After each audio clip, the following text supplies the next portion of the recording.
What's the meaning of that? What do you mean you are taking me on? What does that phrase mean? You called us micro. But you are micro minority. Doesn't Asenio himself use that phrase? That's why. Who's there with that? I don't have time for Who's there with that? You think you can bully me here? Hey.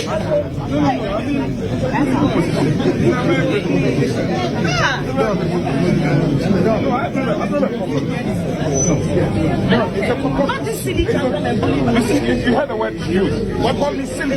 She called me silly. Are you a silly child? No. We'll deal with this matter. You called me silly. I don't have time for you. No.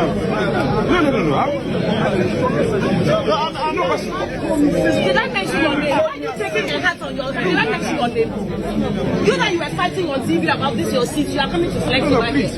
Did I mention your name? You cannot call me Did silly. I mention your name? We have procedure. Did I mention your name? You can carry a cross you want to carry. You are not recording. You are not recording.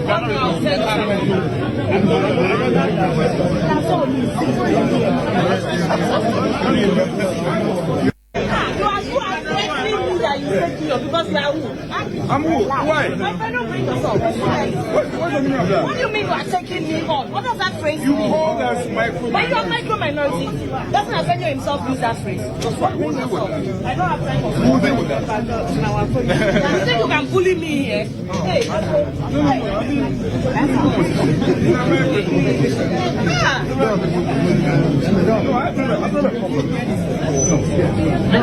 Not this silly children and bully me. Listen, you heard the word use. What called me silly? She called me silly. Are you a silly child? No. We'll deal with this matter. You called me I silly. don't have time for you. No. I'm not. Did I mention your name? Why are you taking a hat on your head? Did I mention your name? You that you were fighting on TV about this your seat, you are coming to select your please. Did I mention your name? You cannot call me Did silly. I mention your name? We have procedure. Did I mention your name? You can carry a cross you want to carry. You are not recording. You are not recording.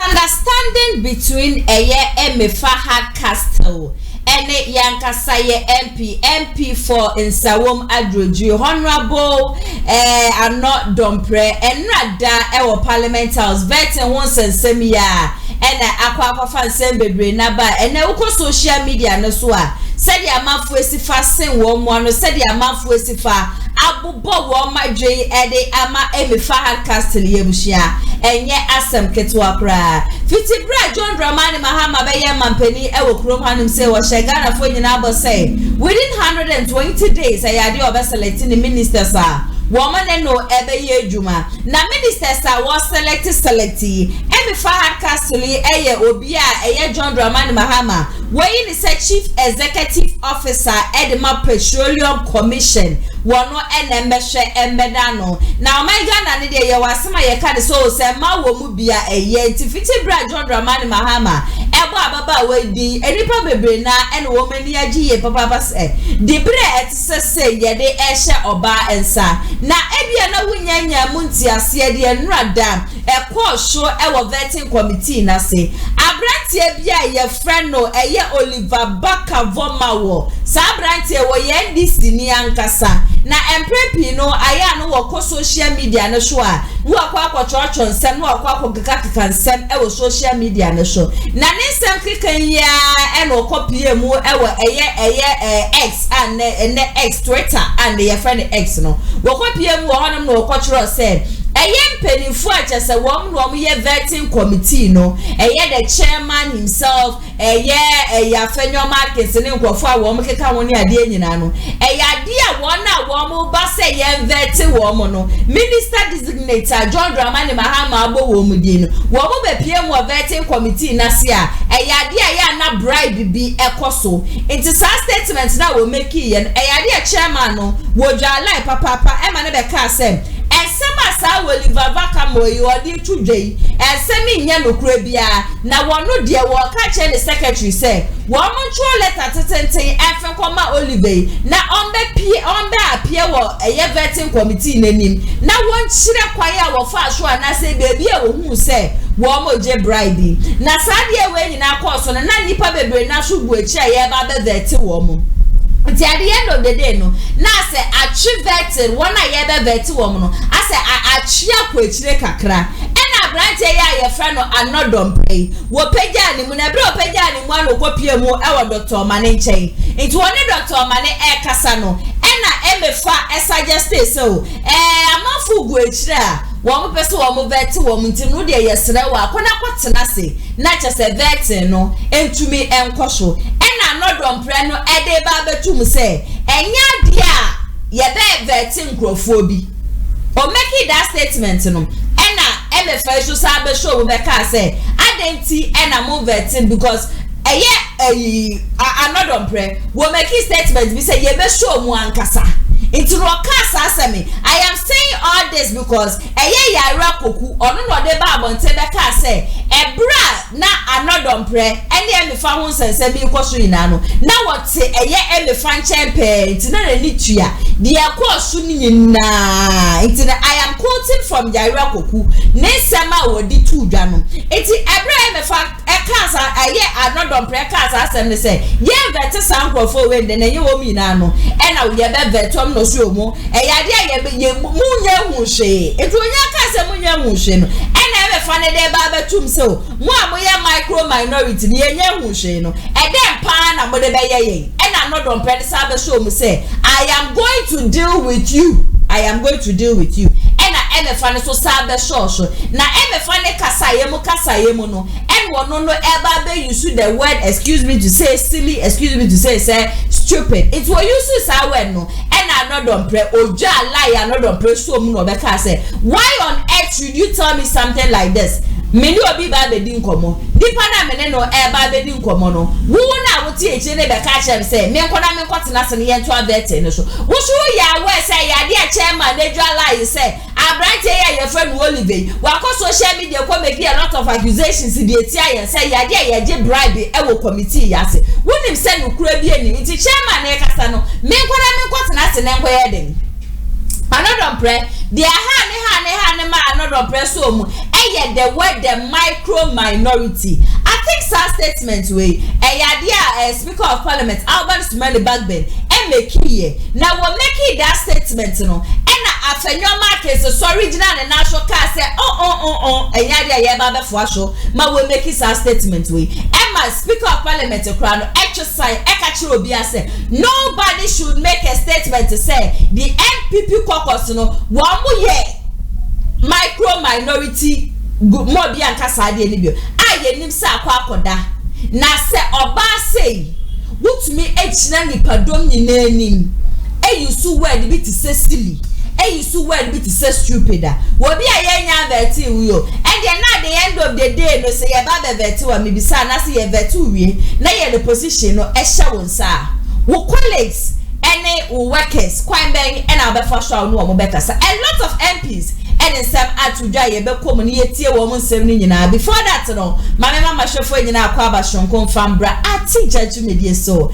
e wo Kumasi online GH medi ene nana ya sawa de akoso o my god nyina no maboaboa no a mede eso mo se ati judge medie mehwe unya subscribe mama adoma na edan chain no click so e ma me wo wi a na wa share video we ma onwe bi ono so wa share e de ama obi foforo dwumede e de me no mo an e de abrani abrabia eno nti comment section asana dwenhwe biara wo bia no wo betini e de afa honom e de ama me 0550623377 and 0557036109 what is dwumede e wo be so ba na ba so ya se ambache wo betini afa yen is number 2 ya mabobo eno aso ene sanso eda kasafoni nene no Kumasi online media school ena aso mase asabu media tije dwumede no eso mo hana ATP e wo hanum sia me mana kwa ba ATP nana ya sewa bibia boko yesu ado me ho ye na so e obade na daro ma menso me ho ye yie papa the akoso of vetting committee yasi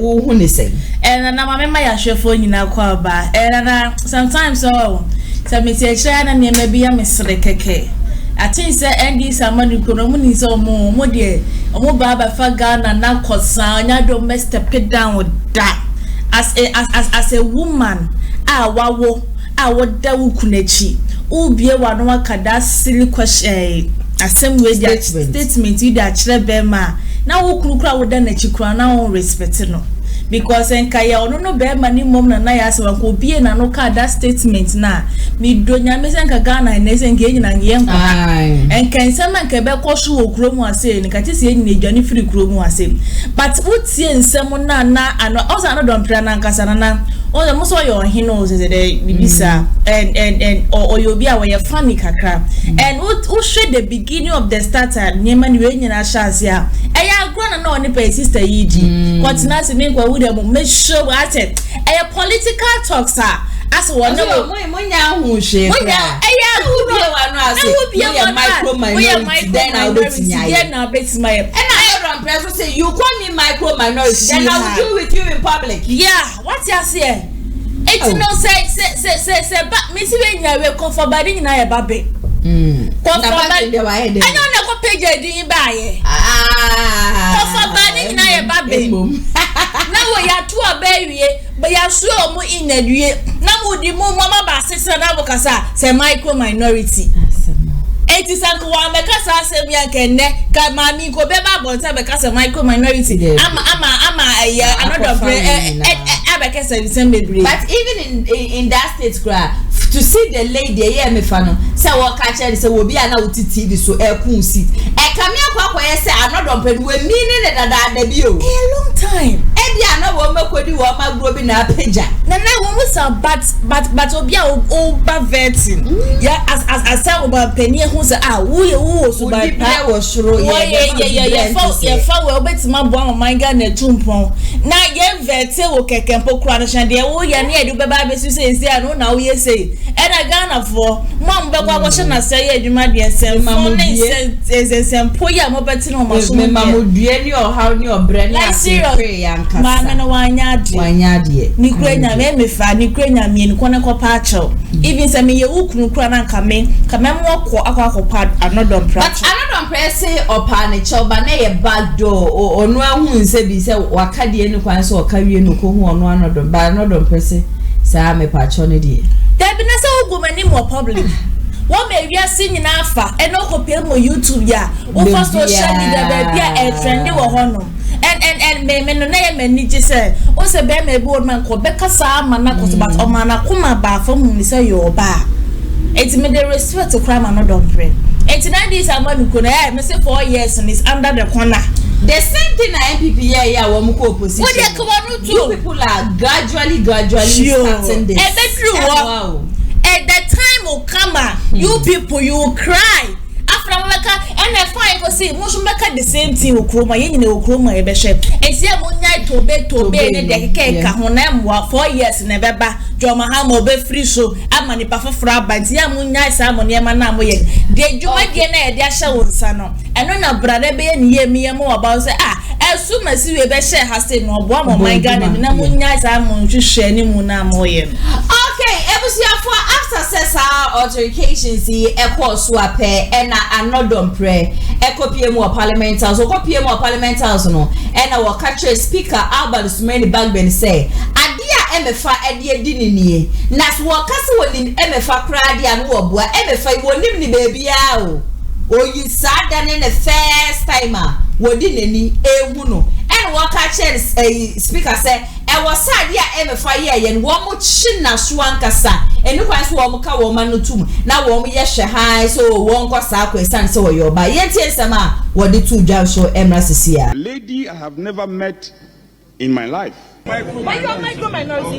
Doesn't Avengers himself use that phrase? I don't have time for our program. You think you can bully me here? Hey, a lady I have never met in my life. Only later to be told she's called Victoria Mfa Hardcastle, who is the acting chief executive officer for the Petroleum Commission. Speaker, I didn't say a word to her. I didn't provoke her in any way. Suddenly, insults were being hurled at me. Silly, stupid, useless. At a point, I thought they were referring to somebody. I turned. Well, if you doubt it, listen to me. When I'm done, the video is all over social media. Speaker, I felt abused. Please address me. Speaker, with the greatest of respect, I felt very abused. And there and there, I felt, how can a man be killed in his own backyard? Even if there should be any crucifixion, the crucifixion should not be done in my own house. So reasonably, I reached out to the chair of the committee and reported same matter. Members who were present, who heard it, who witnessed it, all came to corroborate my story. I think, Speaker, I want to put this on record, that even though she passed by to render a certain lame apology, it is totally unacceptable. Speaker, I am compelled to resort to this approach. Ordinarily, I wouldn't have done it. And when I came in, I saw my colleague, Honorable Governance, who I'm very close to, leader of the House. Forgive me, I didn't tell you about this. I related to him that, have I done something wrong to this lady? Why would I be abused to this extent? Where I haven't said anything.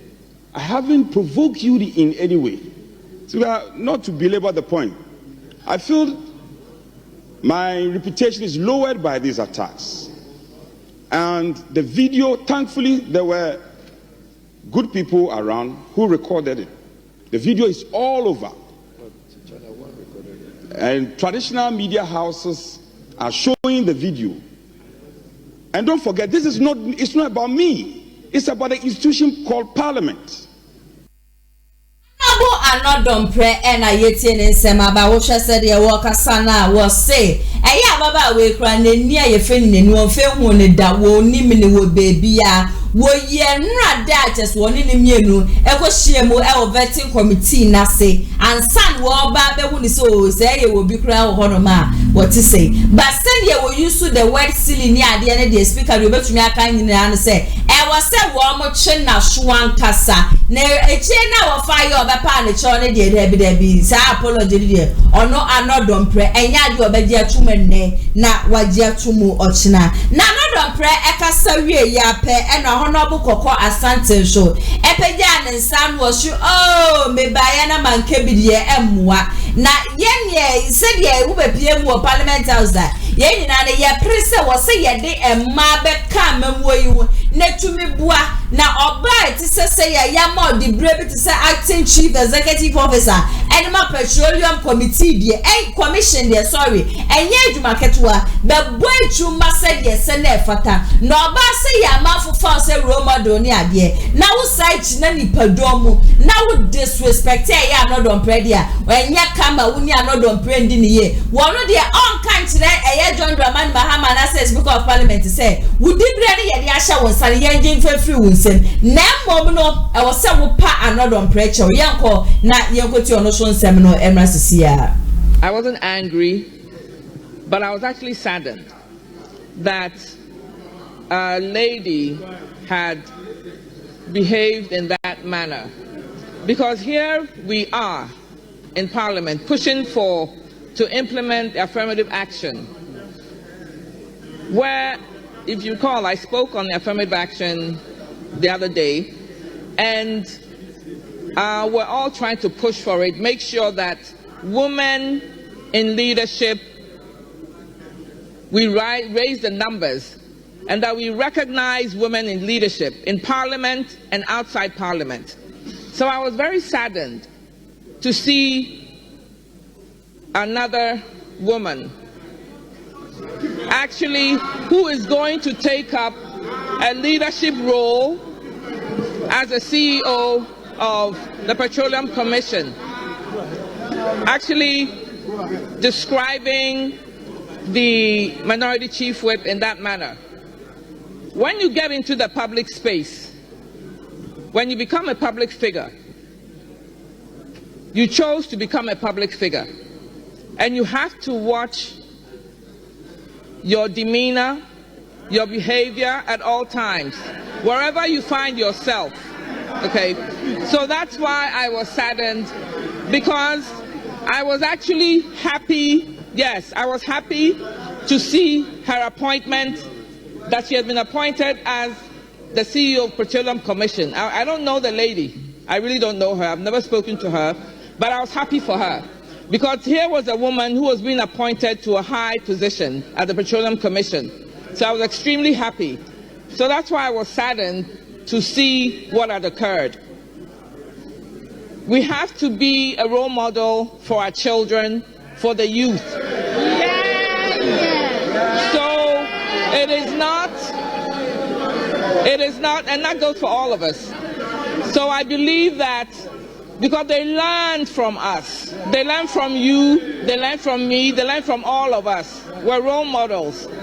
So we really have to take a step back, even under tension. Take a step back, take a deep breath, and then control your reaction.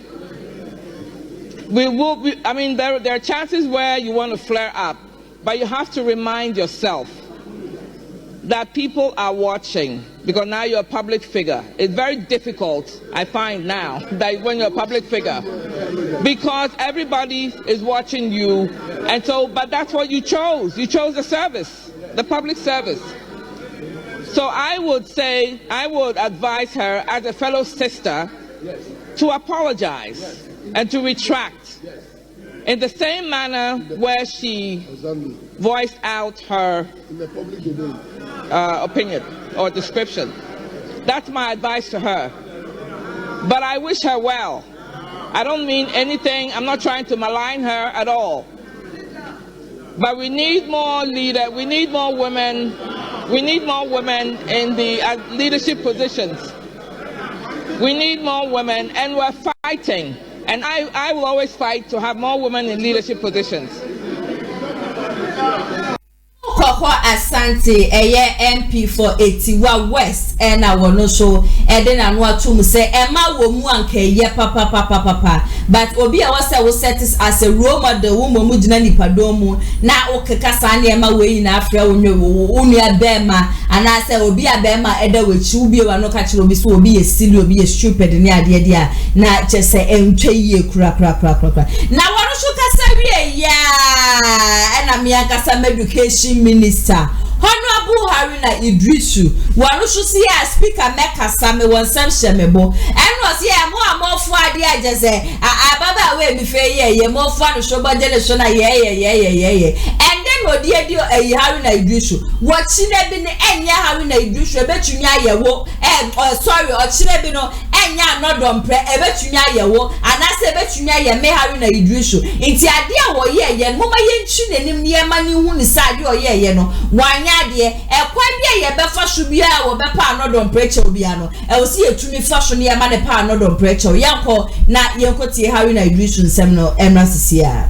You have been a torchbearer of wanting to preserve the honor and dignity of Parliament, the honor and dignity of members of Parliament, and more importantly, the honor and dignity of our political class.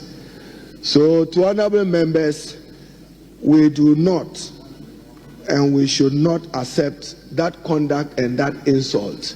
Today it is him, tomorrow it may be you. That is why we must stand united in condemning it. But to honorable minority whip, I'm pleading with you that because it's a woman, and you know Ghanaian society and our patriarchal values, forgive her. But before the forgiveness, as the Honorable Doyo, the Deputy Whip said, leader, the Honorable Mama Yarga, we should get the affected person to render an unqualified apology to the minority whip and follow with a retraction of the story, and that should let matters rest. I thank you, Mr. Speaker.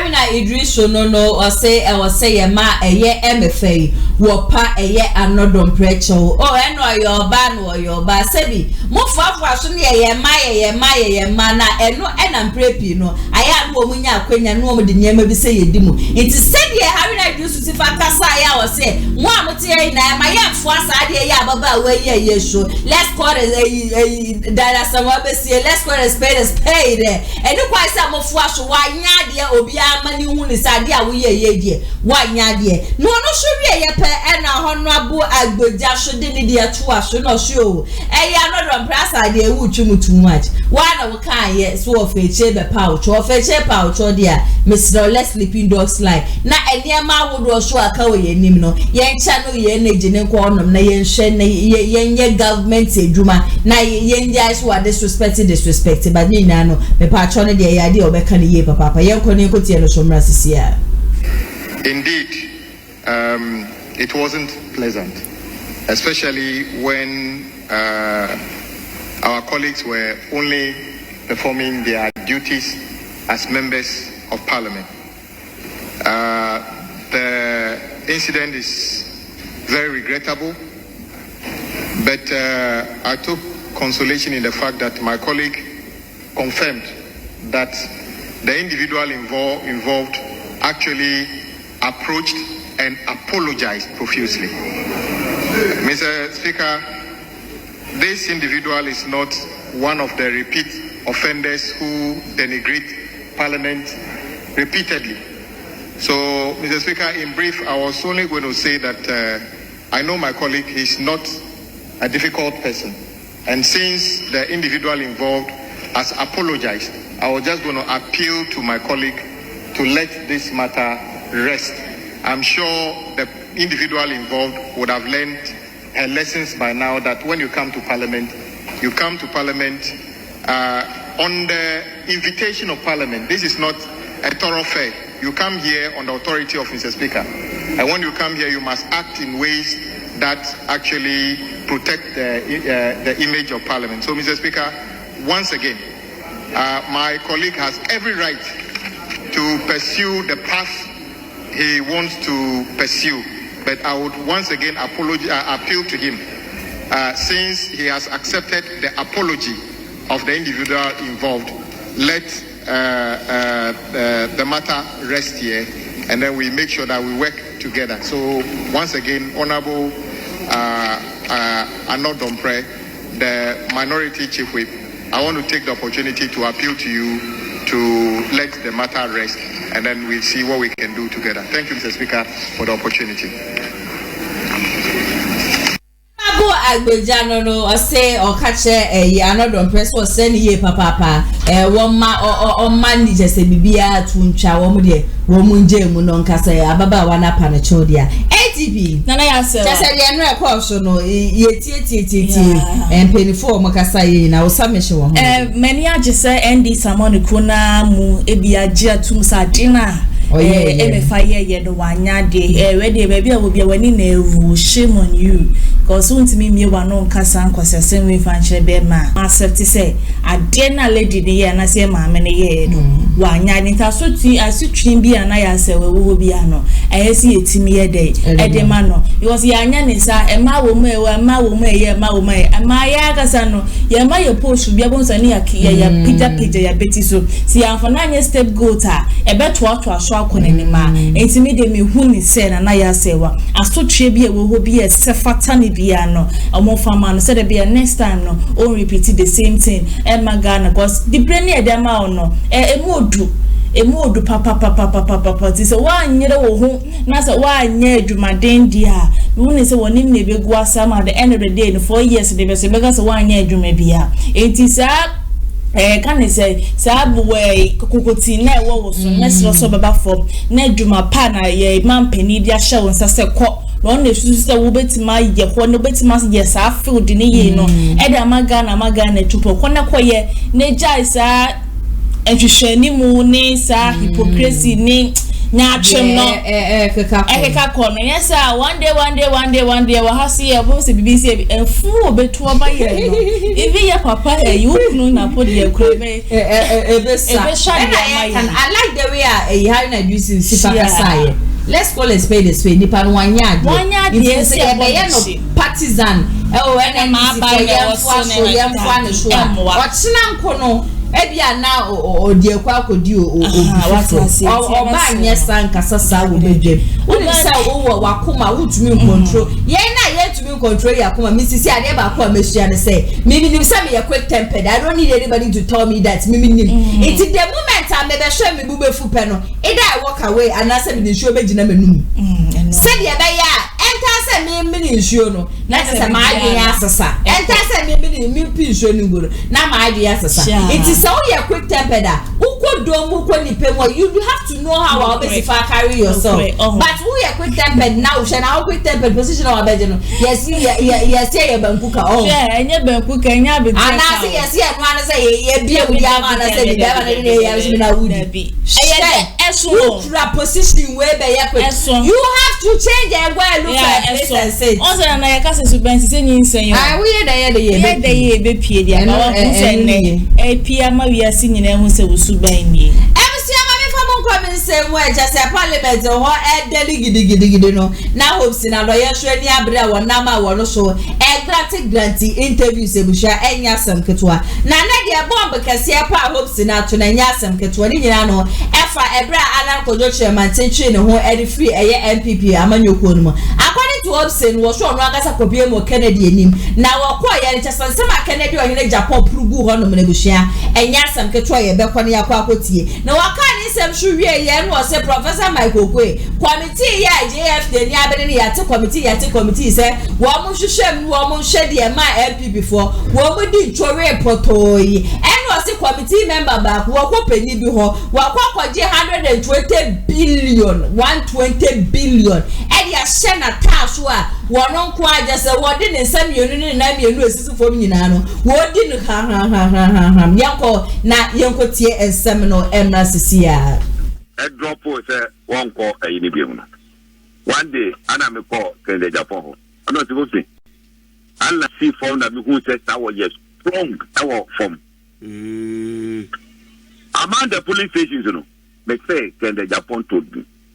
They can't radio so. What shall I see from and who said Allah yes strong our form? I'm say uncle, any problem. Committee or what committee any problem. Now what is a committee who will be 120 billion cedis did hey committee committee bay committee or what any committee member. Oh, any committee member. Professor Aaron Michael Oquaye committee no. The committee no. Executive member be company before almost 120 billion or the Ashano Hoboko and Apaja. Apaja. Why they say and why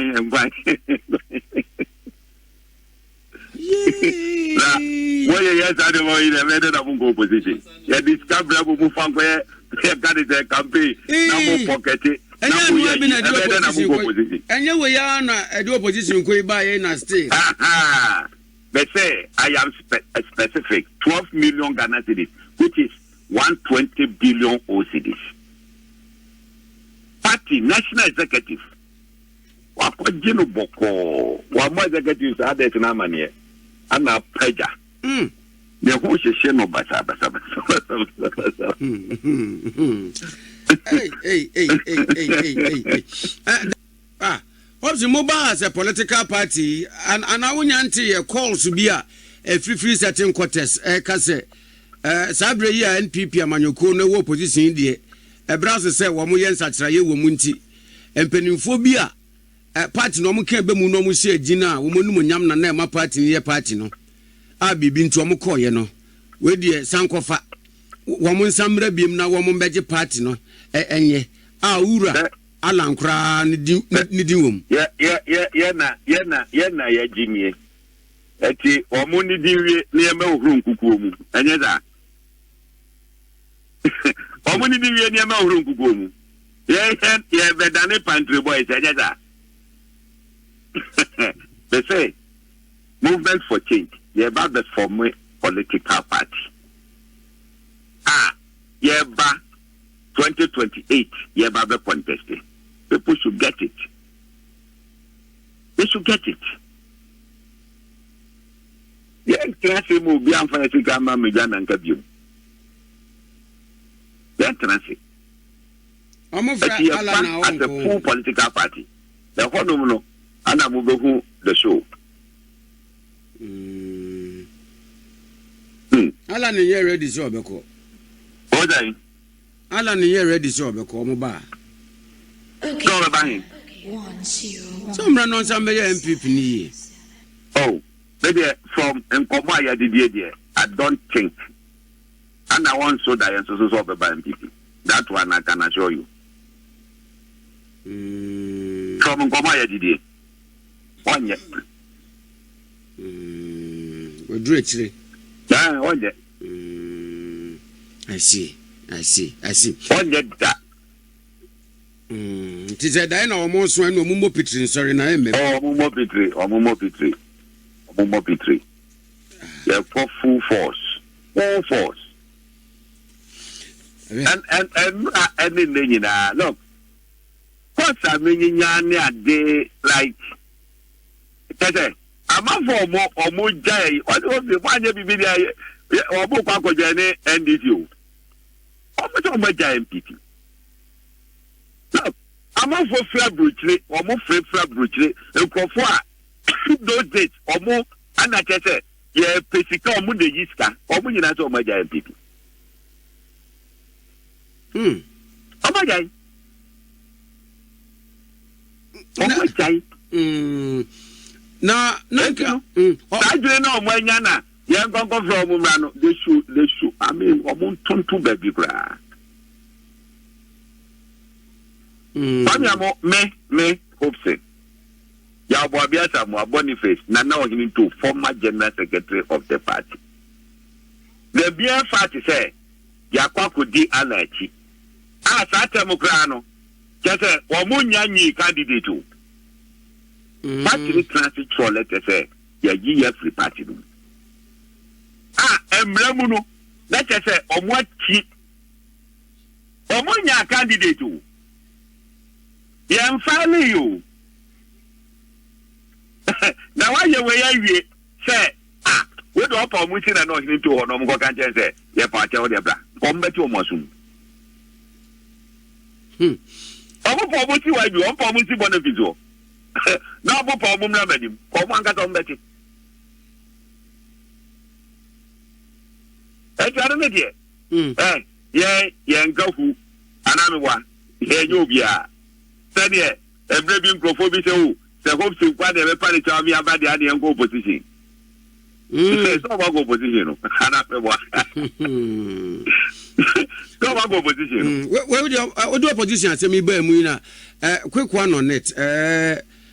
Party Nashasi Mike Eronokwe committee or Mati. I want the date to crab or measures at Nasi. Now, my friends, no ma, will be Amrano Mitrim, or veterans have froze. Brano, na wow, yeah, the more Mudim Kugu. Penny Fokra, Yantinasano, JFK General Secretary, on various radio interviews, Wakasa, and party in Pennyfobin to so Casa, former to be MP, any others, Wamokasa.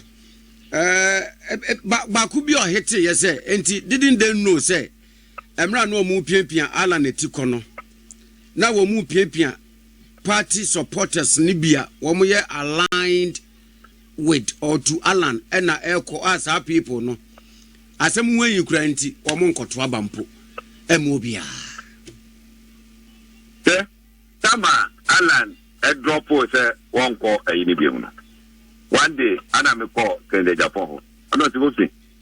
Alan see form that me who say that was yes. Strong our form. Among the police stations, you know, they say Ken Agyapong told me they can't radio so. What shall I see from who say, Allah yes strong our form. Some say uncle, any problem. Committee or what committee any problem.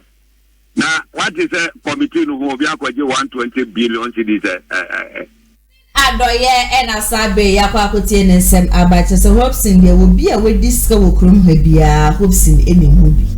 Hey!